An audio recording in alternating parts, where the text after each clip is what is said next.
Doctor निम्मी Torani madam पूछती है कि sir can you explain about troponin I and troponin T. तो आपको बता दूं कि हमारा जो हार्ट है वो बेसिकली एक मसल है। और उस मसल के अंदर जो हर एक सेल होता है, वो मसल का एक जो यूनिट होता है हर एक सेल, उस हर एक सेल के अंदर ट्रोपोनिन नाम का एक प्रोटीन होता है। ये जो प्रोटीन है ये हार्ट मसल के कॉन्ट्रैक्शन में हेल्प करता है। ये दो तरह का होता है, ट्रोपोनिन टी और ट्रोपोनिन आई। अब इसका सिग्निफिकेंस ये है कि अगर किसी को हार्ट अटैक होता है तो उसके वजह से जो हार्ट मसल को डैमेज हो जाता है, तो ये जो ट्रोपोनिन जो सेल के अंदर होता है, ये इस डैमेज के बाद बह के ब्लड में आ जाता है।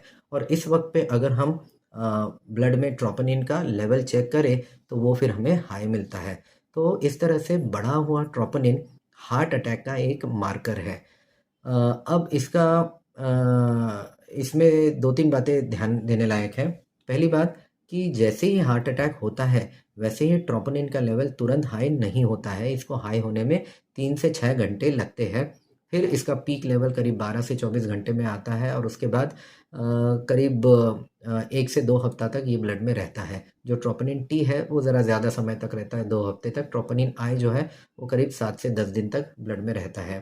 तो इसलिए अगर चेस्ट पेन हो तो ये ट्रोपोनिन का टेस्ट करके वो टेस्ट के रिपोर्ट आने का इंतज़ार कर रहे हैं, ऐसा नहीं करना चाहिए। जैसे ही आपको तकलीफ़ होती है तुरंत जाके डॉक्टर को दिखा लेना चाहिए। दूसरी इम्पॉर्टेंट बात ये है कि ये जो ट्रोपोनिन बढ़ता है ये हमेशा हार्ट अटैक की वजह से ही बढ़ा होगा ये ज़रूरी नहीं है। अगर हार्ट मसल को किन्हीं दूसरे कारणों से डैमेज हुआ है, जैसे मायोकार्डाइटिस है जिसमें हार्ट की मसल में सूजन आती है और उससे डैमेज होता है, या फिर टैकीअरिथमियाज है, ऐसी बीमारियां जिसमें हार्ट बीट बहुत ही तेज़ हो जाती है, 200-250 तक चली जाती है। उसकी वजह से अगर हार्ट को डैमेज हो रहा हो तो उसमें भी ट्रोपोनिन आपका बढ़ सकता है।